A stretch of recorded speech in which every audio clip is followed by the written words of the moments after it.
night, the circle of lambing life tugs at our heartstrings here on BBC Two. Northern Ireland is home to an ancient landscape. From the peaks of the Mournes in County Down to the 9 glens of Antrim in the northeast. It's a world where wilderness meets mountain farmland and where animals outnumber people. At the heart of this rural community are its vets. I have a feeling she doesn't like me. Will you stop? Working tirelessly to save lives. I want to get there as quick as you can. She's too hot. Just cool her down and cool her down fast. Caring for the lifeblood Catch it. The cab's out. of the land they love. That's your baby. Perfect there. Calf sucking and her licking.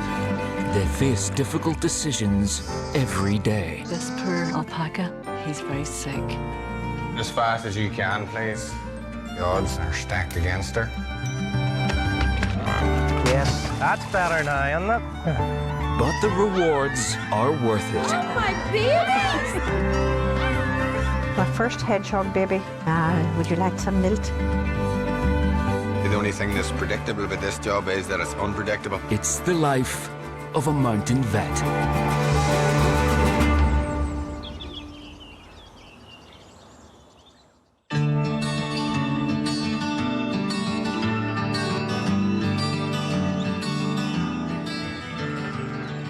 Just west of the Mourne Mountains lies the city of Newry and the USPCA, an animal charity that's been dealing with life and death Hello. for over 185 years.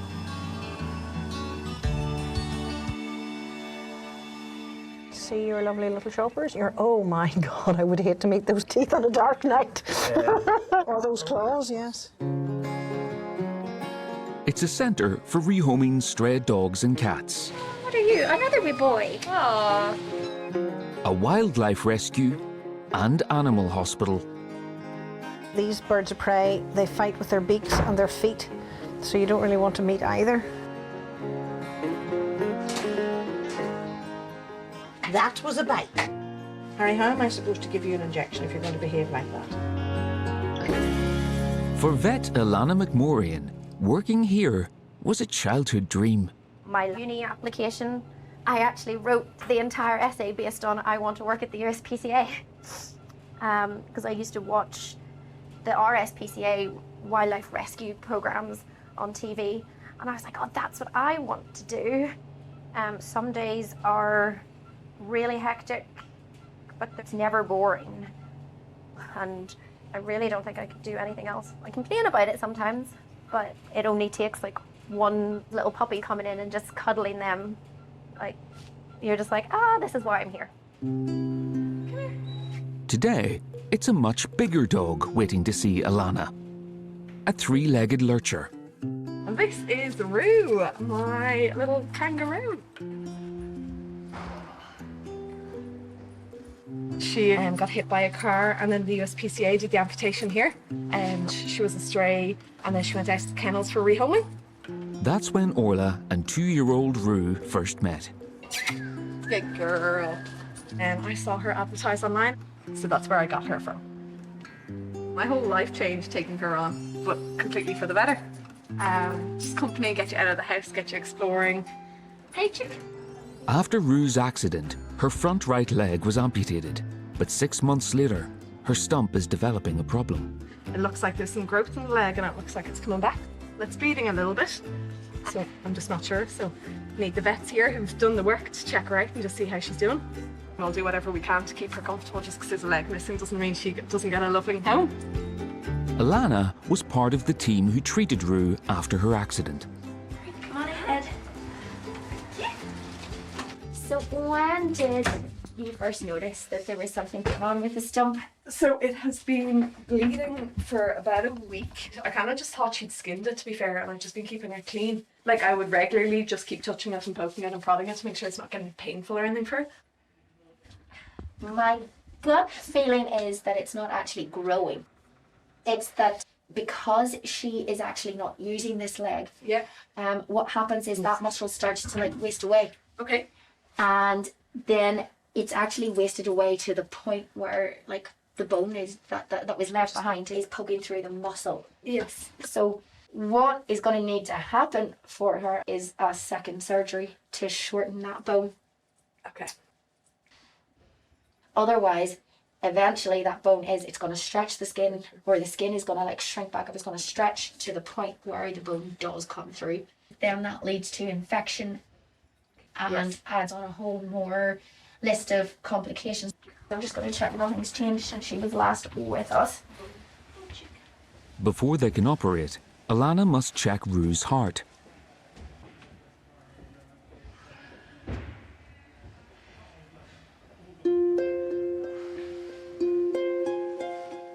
She's made an unexpected discovery. Are you alright if I get Lorna to come in and have a listen to that? I don't want to say anything until That's fine, I'd rather you check. I think I can hear it under her, but it was not there when she was with us. Okay. So I just want another pair of ears to confirm that I'm not hearing things.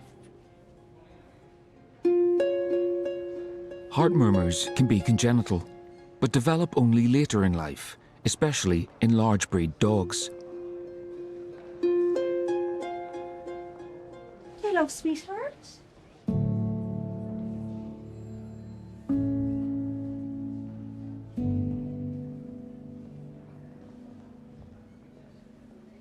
I can hear what you can hear.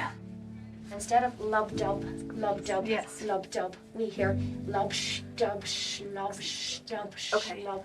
The valves are leaking. She is a larger breed, deep-chested Yes. dog anyway. They are more prone to having a heart because their heart is already so large. Yeah. Rue's heart condition will make surgery more risky. The anaesthetic lowers Yes, the heart rate. Yeah. And with her heart already not really being able to pump all of the blood the right way, she then will get further compromised, like while she goes under the anaesthetic. But we have to do something sooner rather than later, because it will just get worse. Before Rue can undergo the operation, Lorna and Alanna want more advice. Quite often things don't go to plan and the whole thing can be turned upside down really in a heartbeat. So in cases such as Rue and her murmur, it's important to get a specialist in so they can actually scan and tell us the exact problem that's going on in the heart. It's easier said than done, but try not to panic or get too worried about she has a heartburn. Oh yeah, you can feel it. Just a bit scared for her, but sure. We'll do the test and we'll see what she needs. Rue will need to return for further investigation before a decision is made on whether her surgery can go ahead. Thank you so much.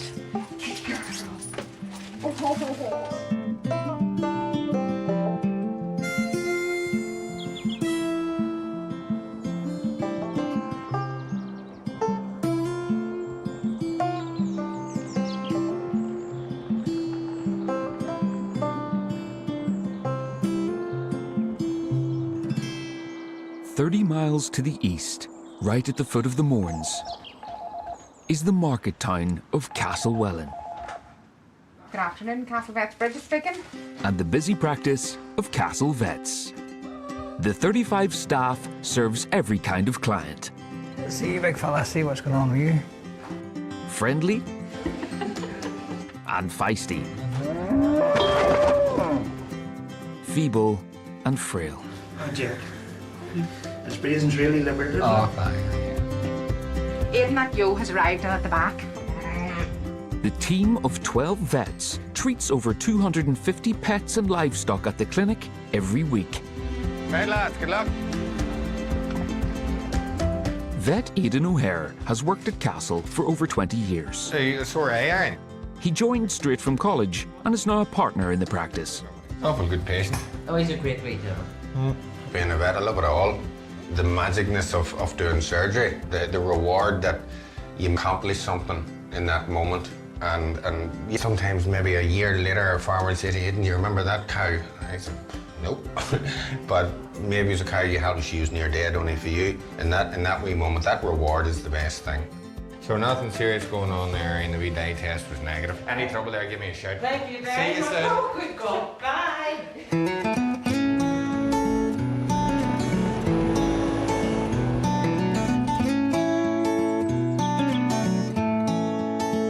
Aidan spends most of his day visiting farms all over the Mournes. This morning, he's on his way to help a cow having a tough time delivering her calf. She belongs to a farmer Aidan has known for 20 years. I think they've been trying her and watching her for a little while. I know straight up that Jerry and brother Paddy are very experienced at calving cows and so on. So I know when I'm going there that the chances of me getting this calf out the back are kind of slim enough. More than likely it'll be a cesarean job. It is one of those life or death scenarios, and you kind of want to get there as quick as you can. In all these cases, if they're a little bit stressed out, then I kind of need to be there now.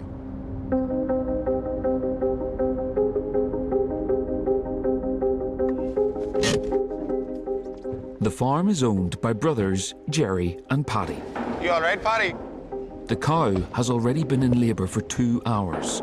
Her calf is now in danger of suffocating in the birth canal. Get her caught in the head yet, and we'll proceed. Head and feet there, Paddy. Come and leave it be for now, my man. Wait till you see the feet, that's what we done. But then we knew it was too big to come out the back, so how do you get the vet? First, local anaesthetic. I'll see how it tolerates the old needle. She's not that enamoured about the whole thing. Paddy, I'm going to lash a bit of water in her, shave her down. I know Paddy Walsh a long time, and he's a good old man for the calving. And he's convinced the calf's too big to come out, so in this scenario, that's good enough for me. I don't need to go and double check what he's already done. Cows naturally give birth standing up, which is how caesareans are usually carried out. But this cow has other ideas. Open her gate there, Paddy. She may stand up, I know he's effort for her. Oh, I'm happy to do her lying, Paddy. It may be a bit of a bigger lift out to get the calf from on the floor up out, as opposed to if she's standing at my waist height or whatever. But the big advantage of her lying down is that she'll not get a good swing at us with the leg. She can't kick us from down there. And she might get up halfway through, and then we'll get the best of both worlds. Let that soak in until just the wee skin level. Right, that's us through the skin. First muscle layer, the next muscle layer, and that's us into the abdomen. And there is the ribbon, or the big stomach. I know her calf bed lives down here somewhere.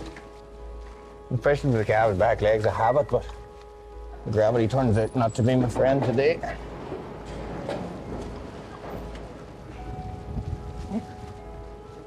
That big stomach's very full and pushing down. In this position, the cow's internal organs are pushing against the calf and holding it in place. What would it be?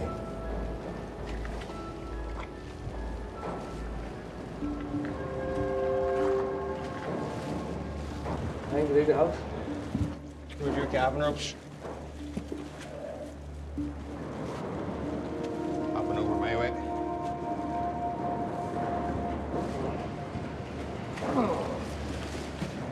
Just let it slide down.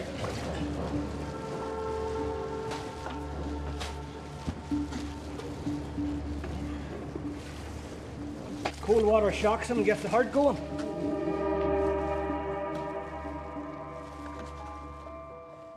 Are you worried there for a wee second, Paddy? All right. Piece of solid calf. The shoulder on him. If you cut something open, you got to leave it the way you found it. And you have to take a wee bit of due care and attention with that. We have two patients here. for something you do routinely. You just wonder how the hell it can present in so many different ways, with so many different wee complications and stuff to figure out. Well, we got it figured out. Slow good job better than a fast bad job, Paddy, in some occasions, eh? Cows who give birth by cesarean can have problems bonding with their calf. We're just trying to get the cow to lick the calf, to get bonding with the calf. But a bit nervous, so I don't think she's going to lick it just now. If she doesn't take to her calf soon, she might reject it for good. Whereas if she didn't bond with it, she wouldn't let the calf near her. So she wouldn't. So it makes a big difference, yeah.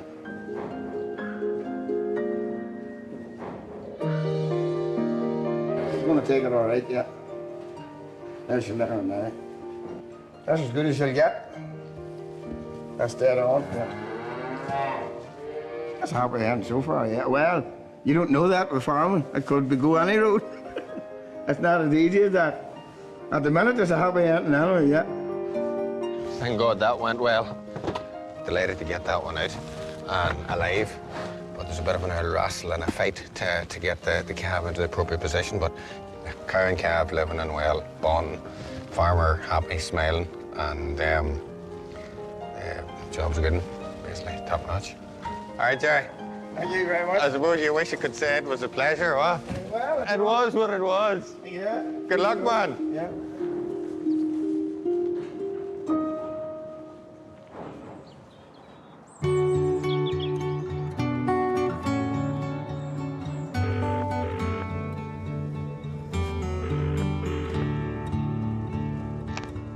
Hello, Glenova, it's Louise speaking. No, my old boy Darby, he needs his teeth painted. I cannot understand. He doesn't get sloppy food. He gets a chew every day, but the tartar's just filled. Yes. No, we're probably looking like Wednesday. That'll do, lovely. Is that okay? So it's Darcy. No, Darby. Darby, sorry, Darby. I always do that. No, everybody thought I had named him Darcy after Mr. Darcy. Here's me know his name's Darby after Darby O'Gill. Oh, I love Darby O'Gill. What a film. Many thanks. You too, bye. Bye.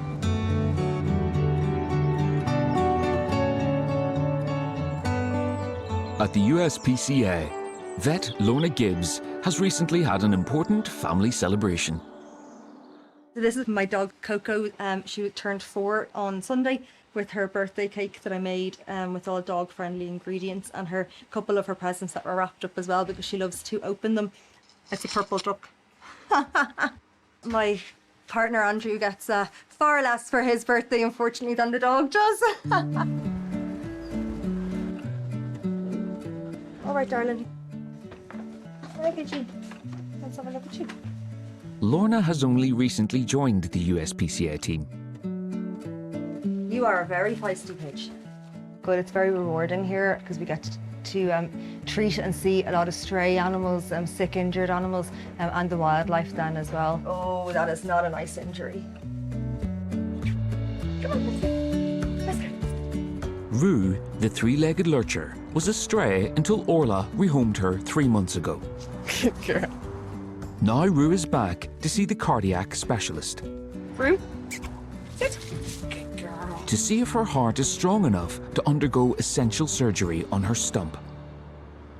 Ready for answers and hopeful and scared and nervous, but ready to just have a bit more information and kind of see if we can make a plan and see what we can do for Rue. So she was a stray, whatever, she was handed in. So we don't know an exact date of birth? Don't know an exact That's okay. I think she's about The team has brought in vet cardiologist Neil Walmsley to assess how bad Rue's heart murmur is and decide if surgery can go ahead. He can scan her heart and do an ECG and tell us the exact problems going on within her heart so that we can be as safe as possible with the anaesthetic and not do anything to Rue's detriment. Here you are, darling. Hi. Hello. I'm Neil, I'm a cardiologist. Yes. Head vet Gillian carried out Rue's original surgery. Oh, she's a clever girl. We're going to do an echo today. Okay. So maybe it's something she's been born with a congenital problem. So Okay. until we do the echo, we won't really know what's Okay. going on, but we'll get that done. Thank you very much. Not at all. We'll see you in welcome. about 45, right? Neil is looking for any irregularities in the blood flow and function of Rue's heart.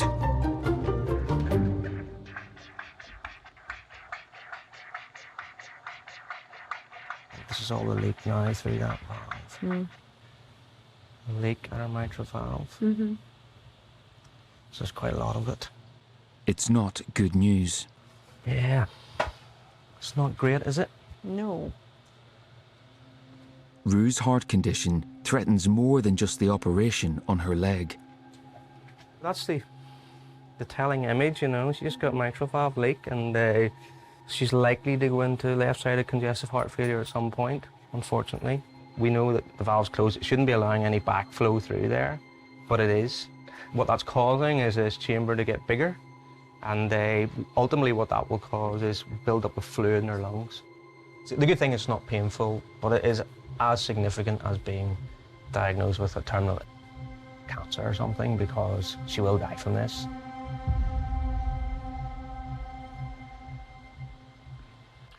Will she be okay for her surgery to remove that leg? I think her heart will get through the anaesthetic. Yes. Okay.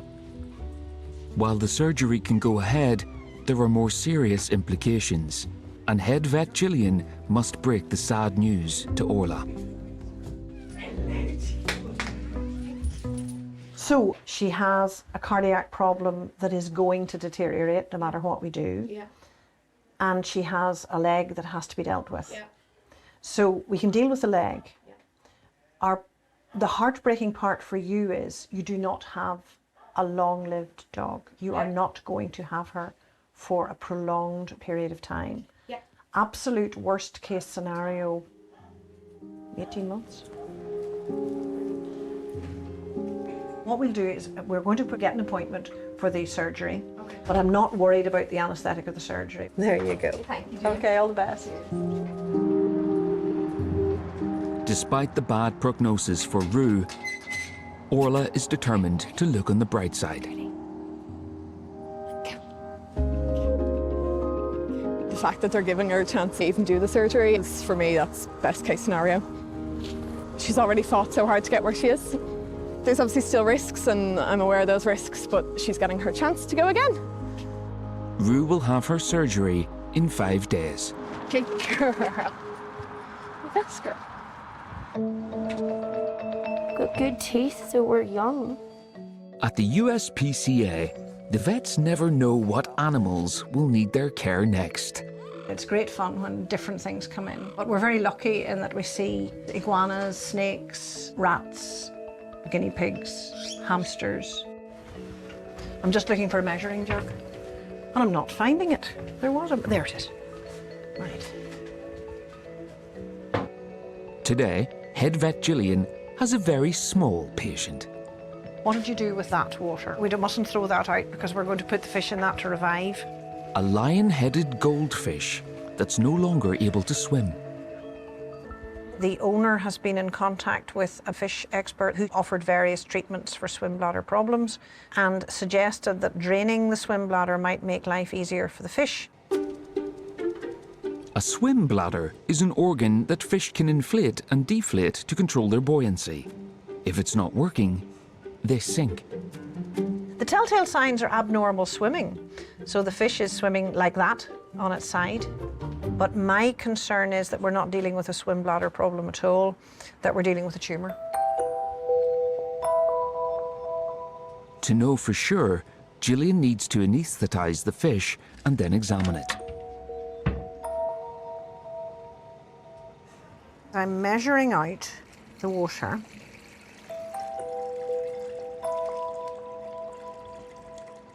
So we have 3 litres in here. Now I put the anaesthetic in there and I mix it, and then I put the fish in. And then I watch the fish until the fish goes to sleep. That is the principle. I'm just going to look that up. Yes, 1/2 to 3/4 ml per litre. 1, 2, 3. Would you like to bring me the fish, Niall? There we go. Hello, baby. Whoosh, there you go. Oh, I know. It doesn't taste nice, does it? There. Right. You getting tired, son? Yes. Oh, pop it. It's working then. Yeah, it's working. This is a much calmer fish. He feels awfully solid. Stay there a wee minute till I get you the other way round.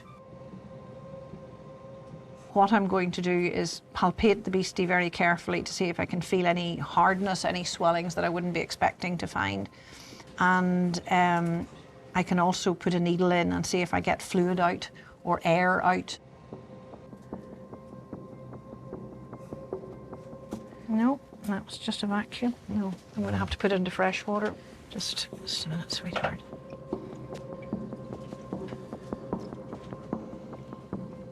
There is a mass in there, I'm quite sure of it.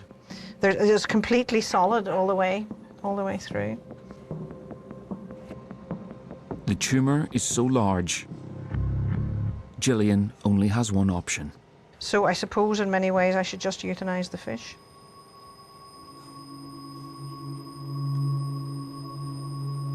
Poor wee baby.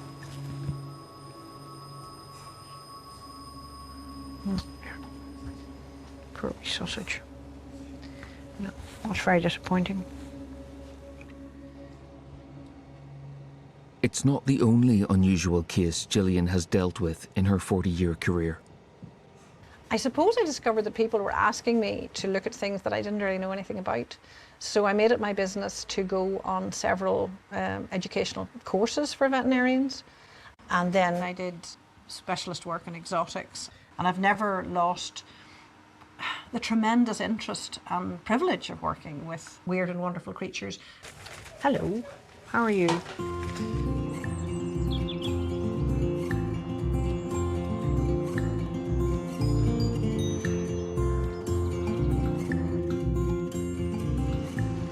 Castle Vets has been thriving in the Mournes for 35 years. Can we get a wee bit of stuff to flush it down? It was founded by Martin Fitzpatrick. He's renowned across the UK for performing complex orthopaedic surgery. That's good. We have full function in the knee. That's you. But in peak lambing season, he doesn't like to see a farmer left in need.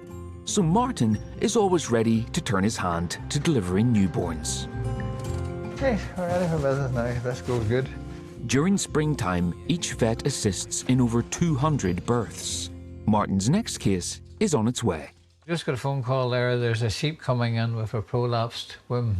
This time of year, a lot of sheep, before they lamb, the cervix won't open and they're pushing and pushing and the womb comes out. But if it goes wrong and the lamb stretches and tears the womb, there's a big hole in the womb, that sheep will die. So that's your big fear. It's farmer Damien's ewe that's in trouble. She's expecting twins. She should be due to give birth now. The lamb could be dead inside it, so we might have to intervene. Not usually a good anthem, but we'll see what we can do. Right, let's see what's happening here. Here, tenses open a wee bit. Now you're right, she's trying to open up, but she's just not doing it. Give her a wee bit of time, see what we can do with it. Very tight now. Sometimes what happens is when they can't open, they sort of push a bit and they push the womb out because it won't open. And then after that, they give up. The ewe has gone into labour more than a week early. Her lambs will be premature and may not survive. Some ewes, the cervix doesn't open up. Probably only opens maybe half an inch or an inch. And obviously the ewe can't lamb at that stage, and you can sometimes manually open. So I'm trying to physically do the opening for her. And after that, you just pray that if you do get it manually opened, that the lambs aren't very big. She's opening a wee bit. They're not awful big lambs, so if we can just get them to come the way he's supposed to come, that'll be great. There's a wee foot, and a wee head, and a wee hole to come out through, which is the worst part of the problem. We've 2 feet now. There you are, wee man. Not too good, he's been long enough, I think. But he's going to make it, I think. Put him onto the top. I'll put him onto my friend on the top and see what we can do with him.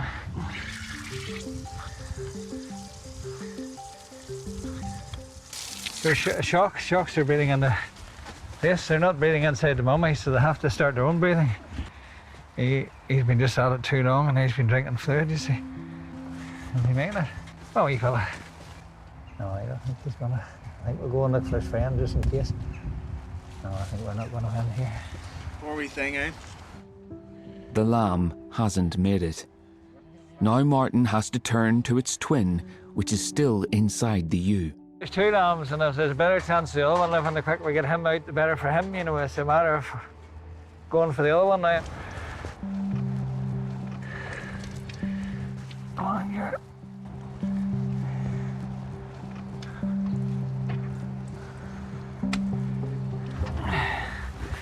There you are, wee man. You look a bit sharper, boy. Come on, big fella. Let's see what you do with you. Come on. That's the boy. Yes, that's what I like to hear. I really think they were a couple of days early, wouldn't you? A wee bit ahead of themselves. He's trying a wee bit, so we'll give him a wee while longer yet.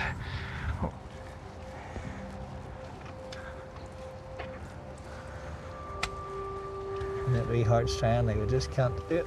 Just like its twin, this lamb was too premature to survive.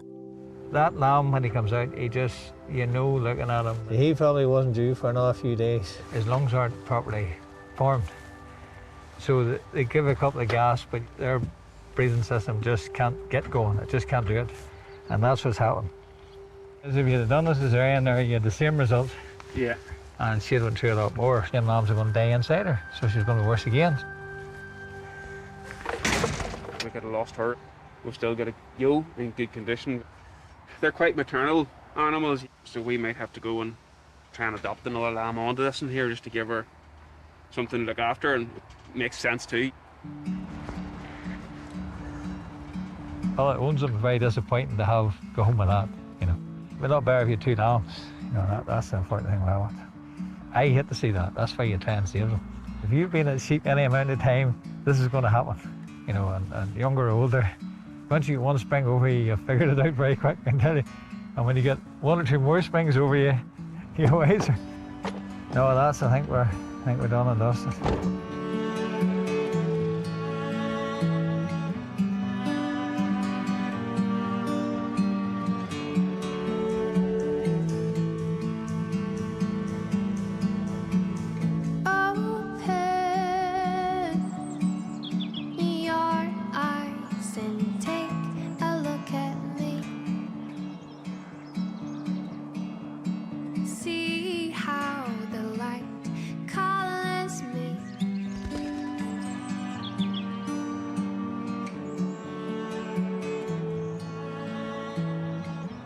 They're very pretty, aren't they?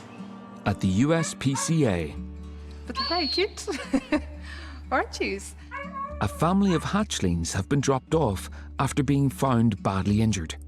We've just received 4 baby birds handed in by a member of the public.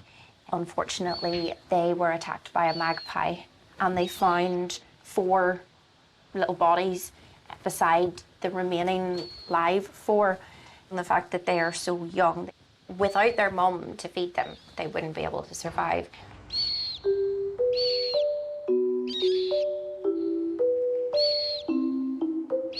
First, Alanna and Maria need to identify what type of bird they're looking after. The markings are very pretty. Lapwing, I was right. What is it? Lapwing? Lapwing. We're gonna need to feed mealworms. Okay.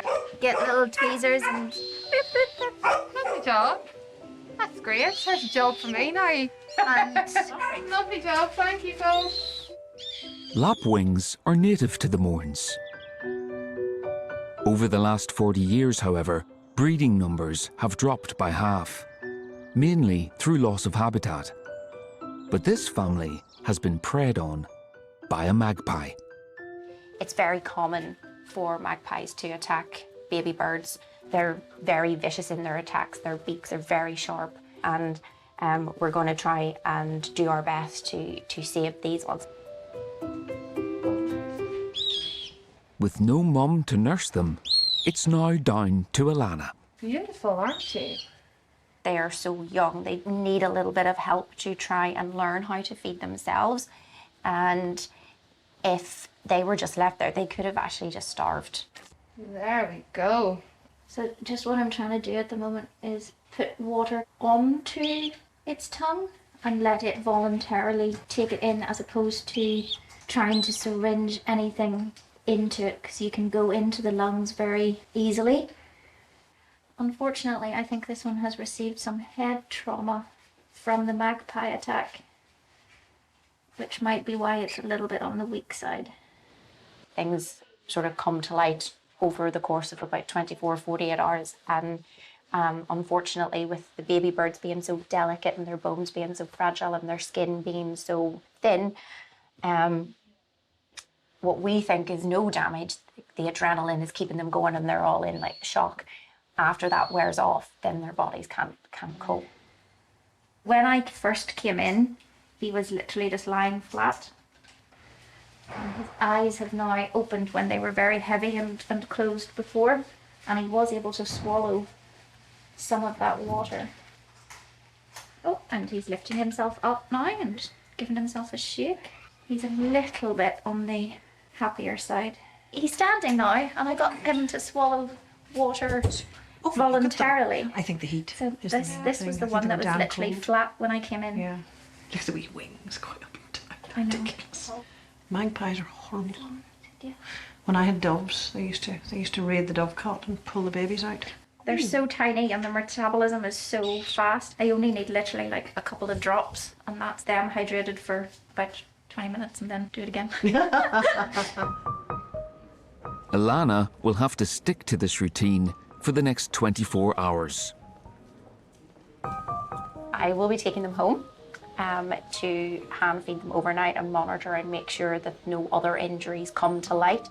She has never treated lapwings before, but all birds have a place in Alanna's heart. I do kind of like birds. It makes me feel like I'm close to my granddad. And he was a big bird watcher who taught me most of like birds and bird watching in back gardens and stuff. And I don't know, that's like nostalgia and going back to my childhood. And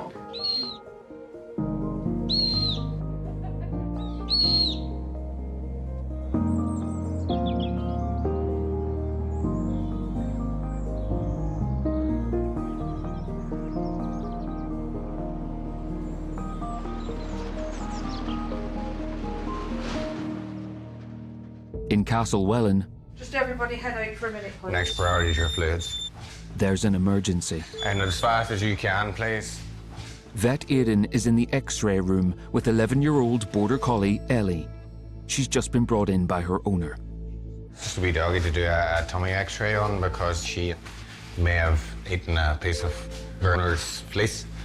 So she had quite a sore tummy. So when we walk her out of the kennels, she just lay down. It looked as if she collapsed. There was a lot more sort of exhaustion and pain than anything else. So see what the x-ray shows us and go from there. Around 300 dogs die every year from eating something they shouldn't have. Get the line going, Gillian, then we'll do a VDDV. Yeah, it doesn't look how you would expect it at all. The dog may have eaten part of a fleece, so I don't see any metal parts of a zip or buttons or pockets or anything like that there. The piece of fleece could be causing a life-threatening obstruction. The fabric itself doesn't show up on an X-ray. It's building a picture for me. But Aidan can see the damage it's caused to Ellie's abdomen. There's lots of layering of the bowels and a lot of gas, but it's the general appearance of it I don't like. And the way the bowels are layering, there also could be the risk of a twist or severe obstruction, be part of the bowel, maybe lacking blood supply. So it's something that imaging and scanning won't really tell us. It's the kind of abdomen that maybe needs a wee exploration. Don't look good. Hiya, Aidan back again. Aidan needs consent to operate from Ellie's owner. I think the best thing for me to do at the minute is do an exploratory surgery on Ellie's tummy, just lie see was compromised in there. My big fear is that if there's a portion of the bowel where there's a blood supply compromised, then that certainly could explain her going so low so quick. Listen, try not to worry too much. I'll do my very best to get back to you as prompt as I can. Good woman, ta-ta, bye now.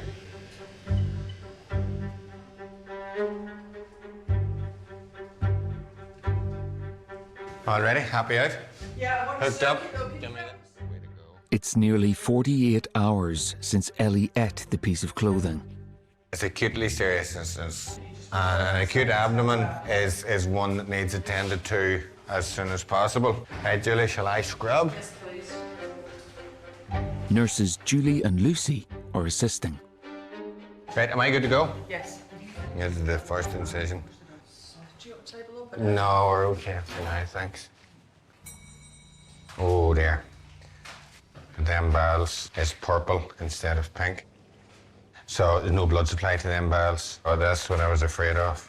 So that pinky texture is the way we like them. That purpley dark textures, them intestines are dying off. There's an intestinal torsion. So that's the twist right round and tied in a knot right around that point there. There's the joining point of a healthy portion of bowels, and boom, and that's where a twist point there was, so no blood supply, no nothing going through there. Eating just one piece of fleece has left Ellie fighting for her life.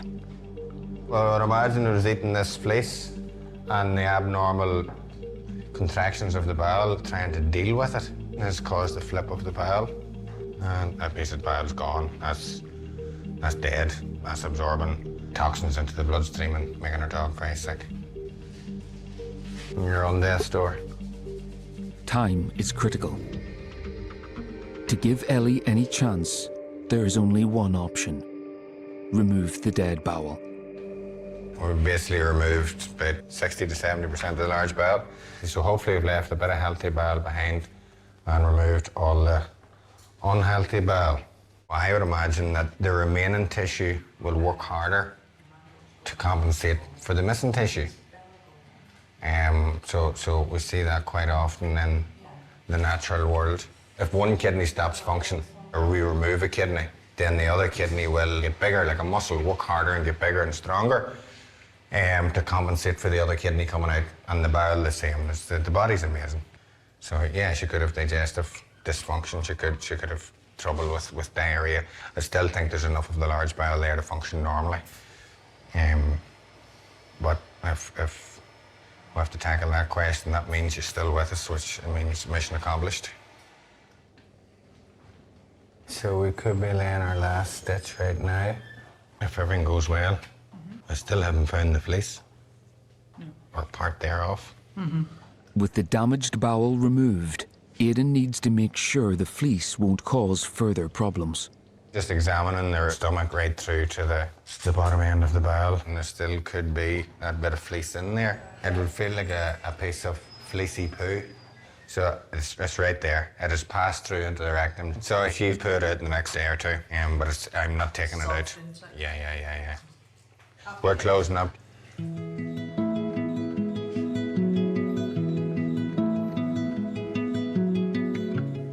You've done your surgery, which is high risk, then bring your dog back from the brink of death and hope that everything's all right. Time will tell whether poor old Ellie is strong enough to fight against the odds that are stacked against her. We'll live to fight another day, it'll be grand. Aidan calls Ellie's owner to update them. She had a major surgery. I had to remove this 3 foot of the bowel. She was only hours away from dying, maybe minutes away from dying because of the severity of the twist. We have some major obstacles to get through, but we've done our best and she's in a much better position now than she was 2 hours ago. She's still in the fight, which is the main thing. Ellie will be closely monitored over the next few days to ensure she recovers from the operation and avoids infection.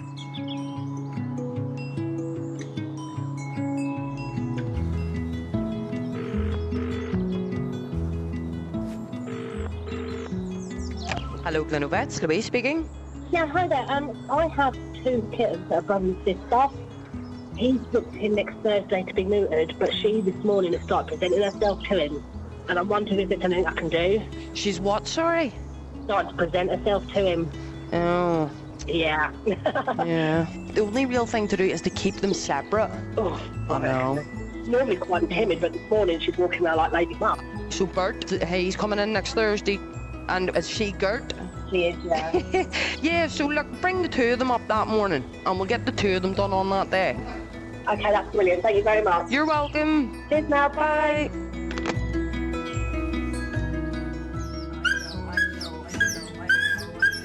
I know, sweetheart, you're all right. That's the best girl. At the USPCA, three-legged Lurcher Rue is about to undergo major surgery. Yes, you are. You got your leg all sorted out. 6 months ago, she had her leg amputated, but the remaining bone is pushing through the skin. That bone is gonna come out fairly soon. She's so lovely, isn't she? Oh, she's lovely. I remember when she first came out, just saying how bouncy and everything she was. That she was. And all down in here needs clipped as well, okay.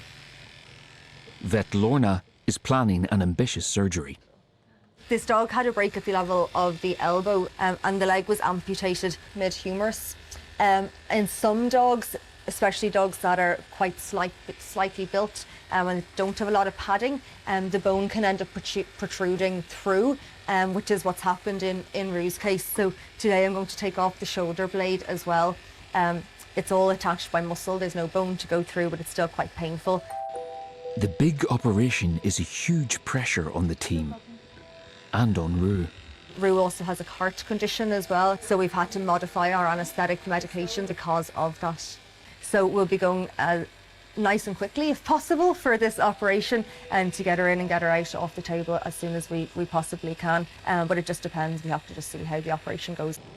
Lorna will be assisted by nurses Ethna and Kim, So this is her IV paracetamol that she's getting now. while vet Alanna is keeping an eye on the anaesthetic.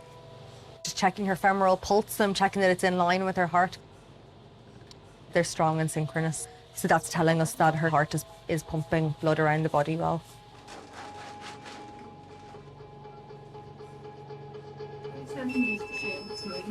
Is her chest ready?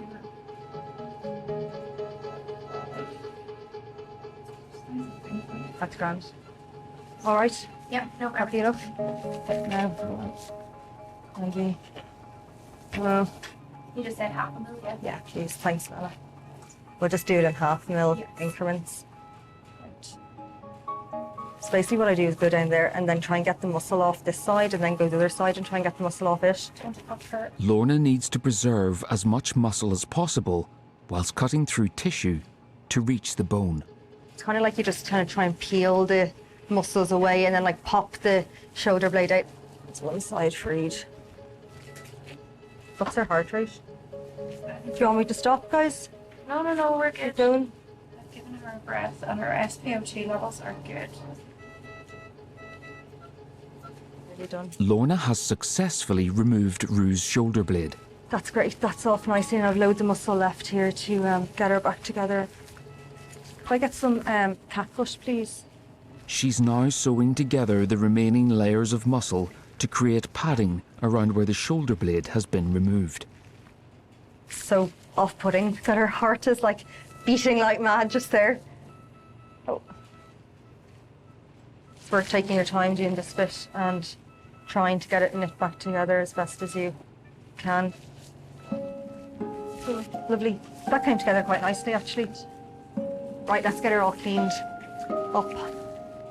Lorna has completed the operation in just 90 minutes. Now she needs to protect Rue's heart by getting her off anaesthetic as quickly as possible. You're the best girl, aren't you? Yes, you're so good. So Rue's operation was a success. It was a stressful enough operation because of the fact that it was quite a big operation, a long operation, and also the fact that she has her heart problem as well. So we had to keep a really close eye on her when she was under the anaesthetic. It's early days, yeah. She's coming around well from the anaesthetic. It'll be a few weeks before we know how well the amputation is healing. And we hope that she'll do really well. Good girl.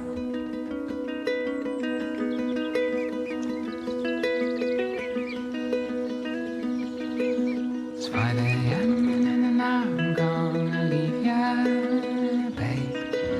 sparrows are singing on the garden shed.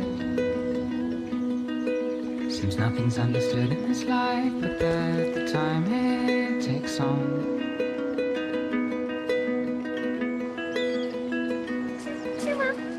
At the USPCA, Alanna's back with the lapwing hatchlings after looking after them overnight at home. Can I just stick them there? She had a little helper to assist her in getting them through their first night since the attack. This is my little girl, Alara, and she is 2. Yes, how old are you? 2. Alara, she was my little helper. Every time I fed them, she was feeding them, even right up until the last feed at like 11 o'clock, weren't you? Yes. And what are the birds called? Lapwing. Lapwings. Good girl. Mommy, get a lapwing. Okay. Oh, she loves all animals, don't you? They did really well overnight. And they were eating lots and lots of mealworms and being very, very noisy. The last night involved trying to makeshift a heat lamp, and it kept them like really nice and toasty the whole night. And then fed them right up until about 11 o'clock. Then they sort of settled a wee bit and were much less noisy until about 4:30, 5 o'clock this morning. Hungry, hungry, hungry. The orphaned babies were rescued after a magpie killed their 4 siblings. There was one in particular that I was worried had had a head injury yesterday, but that wee one started to eat and was drinking by himself and everything without me.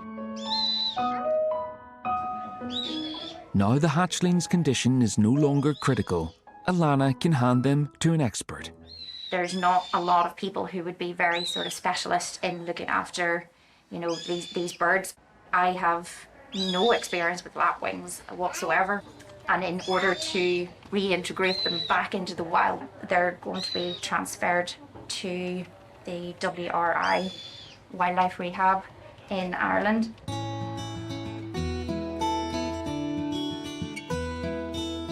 These are going to receive that care up until the point where they get their adult plumage and they're able to then go and be released into the wild.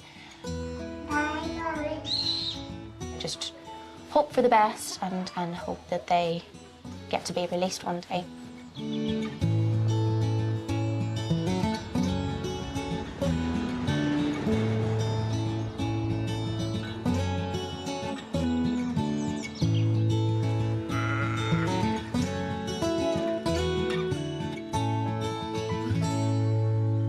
It's now 5 days since Ellie had emergency surgery. But she made it through the risky surgery and the general anaesthetic. When she woke up, she obviously had a large piece of her bowels missing, and as a result, then she had diarrhea and temperature spiked up a little bit. She also has this wee bit of swelling in both hind limbs. It's sort of oedema, so that's her lymphatic system. It's involved with draining and dealing with infection.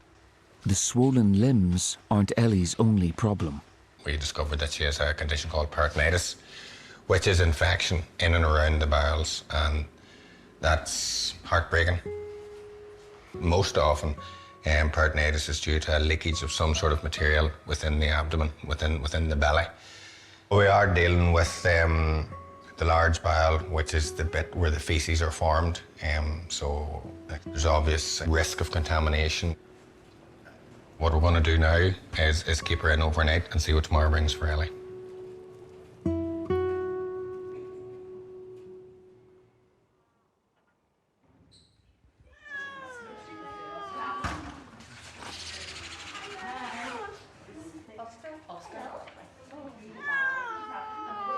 This morning, It is a lovely wee thing.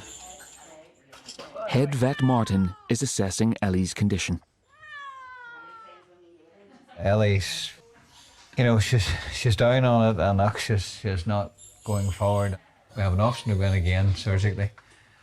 You know, the outcome of that would probably not be good. And it's come to stage, it's probably not fair to put Ellie through it anymore. It's probably not humane and it's probably going to put Ellie to sleep. I think that's That's going to be the outcome. So what we're going to do now is we're going to have a conversation with Ellie's owner and see what way she'd like us to proceed. It's a phone call Martin has made many times, but it's still difficult to deliver bad news. What you got to remember is that that animal is like a family member to some people, and that's a very tough conversation. And you have to try and do it as nicely as you can. How is Martin here in the vest? Not much improvement today, you know. Probably duller again, you know. She's still just very listless. No. Look, I know it's not easy fighting. No. That's what I think. I think that's coming to a stage, and that's why I'm just giving you a wee phone. But shit, I think she's just suffering too much, and we're not going to let her suffer any longer. Ellie's owner has agreed to put her to sleep.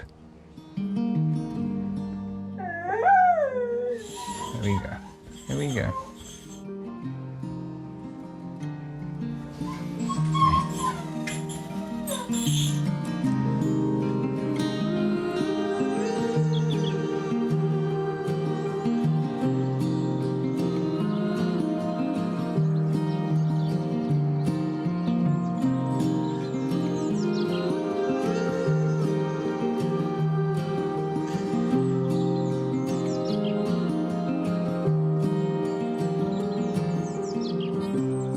Gentle.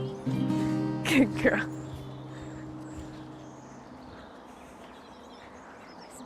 Come here. You ready? Go.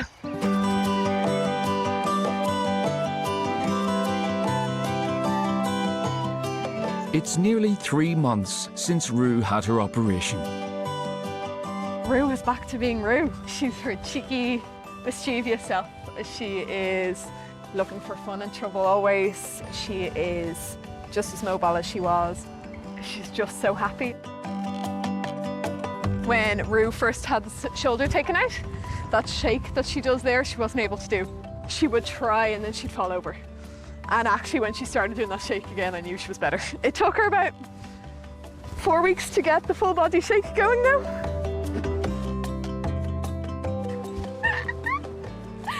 What are you saying?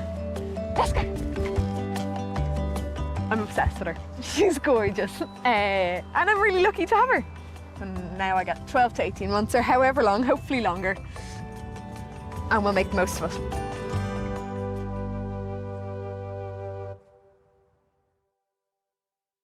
Ropes on the back legs. Next time, a huge calf stuck in the birth canal. The baby's maybe a bigger fella than we had hoped for. A border collie needs complicated hip surgery. Any surgery involving the hip, you get it wrong with it can go very badly wrong. And orphaned hedgehogs find a new mum. Oh, how adorable. Out in the fresh air, surrounded by nature, inspiring stories across the UK, watch Countryfile now on BBC iPlayer. Full of positivity to make a difference, helping the housebound. That's Bradford on Duty next tonight on BBC Two.